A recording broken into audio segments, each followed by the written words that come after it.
Excuse me. Hey, Alg1S2 This is Dr. Callahan with week 5 Monday. I hope you guys had a good weekend. Go ahead and pause the video and answer the following 3 questions for your warm-up.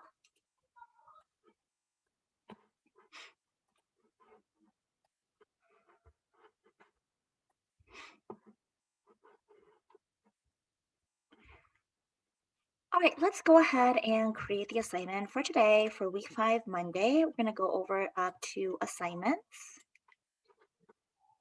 and we will go to create. So this is for week 5 Monday. Algebra 1, Semester 2. Today we're going to talk about greatest common factor and factoring a polynomial. So factoring a polynomial with greatest GCF.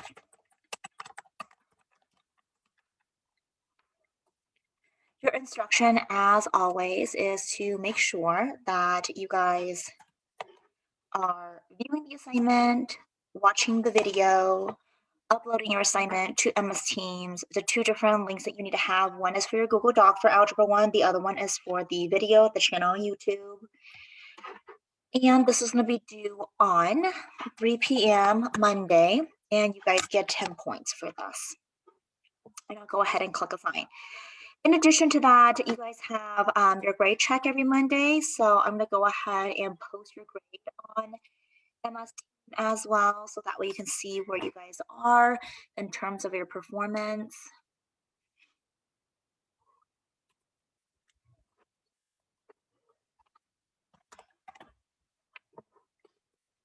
Your class average in this class is at a 62.72%.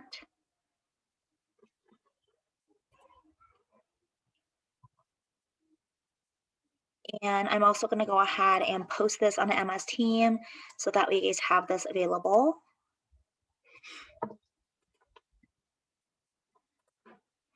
So going back to MS team, we're going to go back to Algebra 1. And I'm going to go ahead and just paste this here. Now, the way that your grades are graded is that every day or every week, you guys get an assigned grade from 5 to 10. And the breakdown of how those grades are calculated is as follows. 5 is for no check-ins. 6 to 7 means you viewed some of the assignments. 8 to 9 means turn in some assignments. And then 10 means that you uploaded and turn in all of your assignments.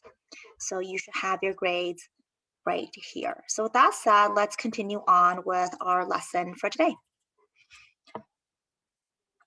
All right, so take a look at your answer for your warm-up as you're converting from vertex form to standard form.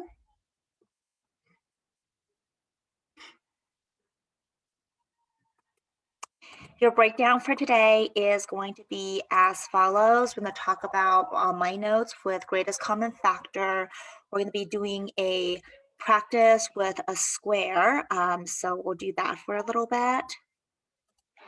And with that said, I want you guys to turn over to your notes today, which is going to be right here on this page for week 4 or 5 Monday. These are the 2 pages that we're going to be working with. So with that said, let's go ahead and get started. All right, so let's go ahead and take a look at this. This is my guided notes for you guys, so make sure you turn over to this page.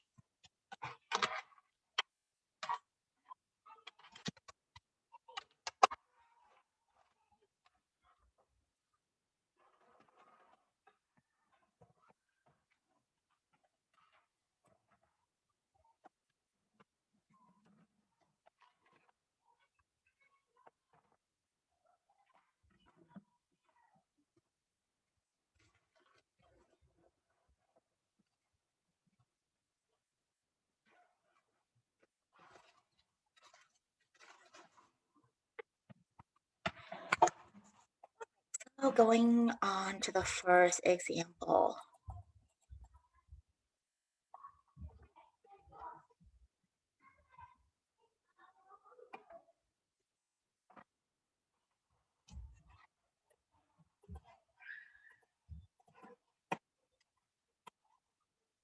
Give me 1 second here. There's something wrong with this.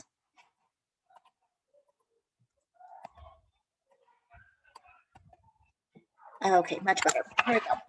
So let's go ahead and take a look at this. So when we're doing the factoring with the greatest common factor, you're simply doing the inverse of multiplication. So it's like the opposite of multiplying. Okay, so for the first example, if you guys take a look at this, you have a 4x and a 16. So this is saying 4 times x, 4 times 4. So in between this, what can you guys take out? Well, what do they all share? They both share a 4. So I take the 4 out. What's left inside? X minus 4. And that is your answer.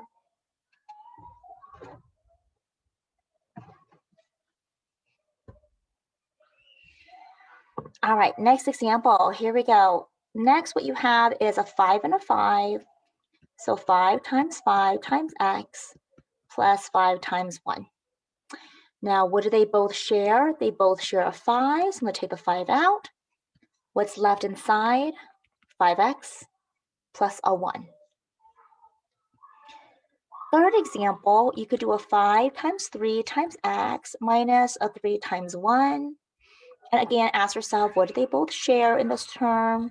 They share a 3. So then what's left? I have a 5x minus 1, and that is your answer. So now what I would like you guys to do is you go ahead and give it a try for the next 3 questions. So pause the video and answer the following 3 questions.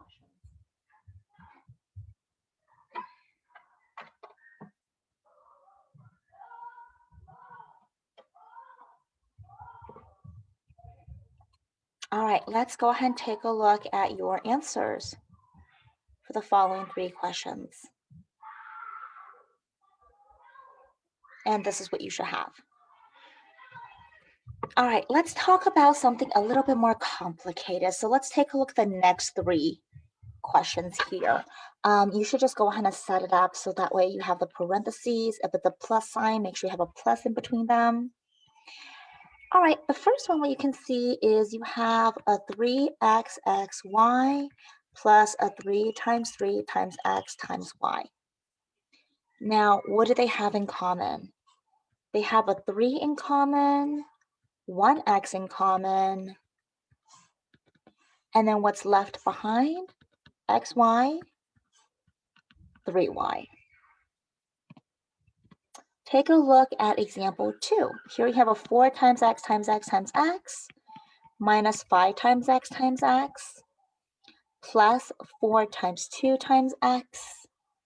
Now, none of the numbers they have in common, but they do have the x in common. So 1, 1, 1.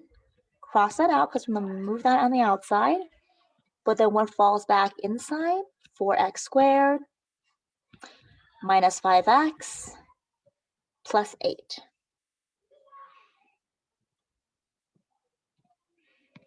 All right, let's take a look at example 3. 3x minus 3 times 3x plus 3 times 2x plus 3 times 5x.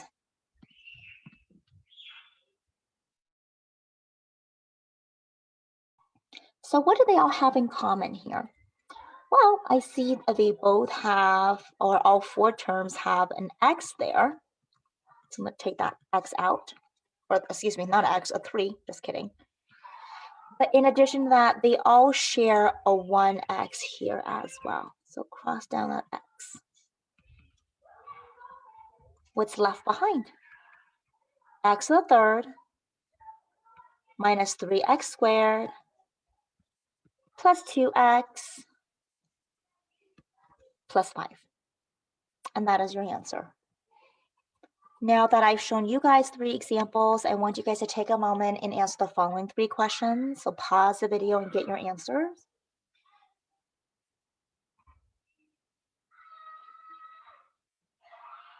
All right, let's take a look at your answers.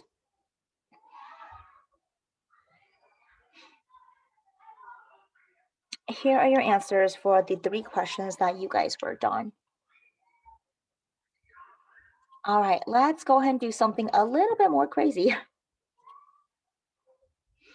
I will do the first one and you guys work on the second one. How about that?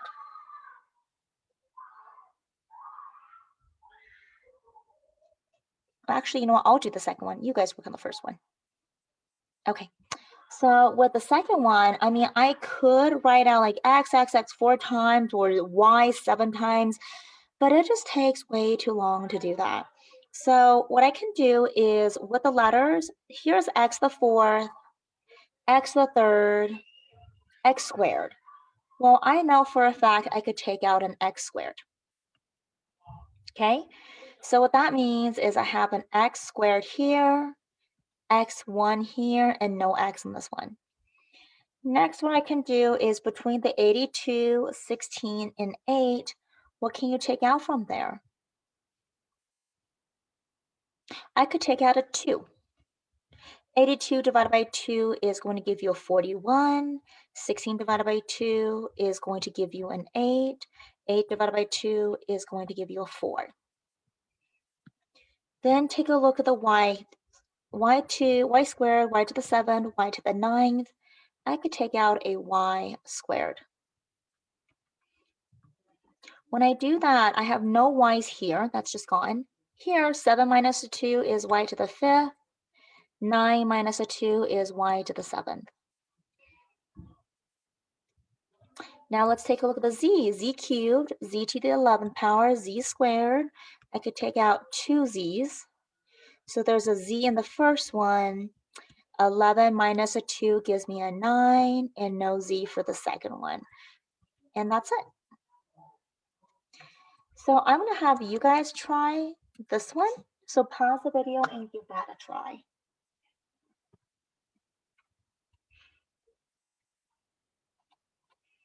And this is your answer. All right, you guys, so we went over about 7 examples. So next, what I would like you guys to do is turn over to this page here.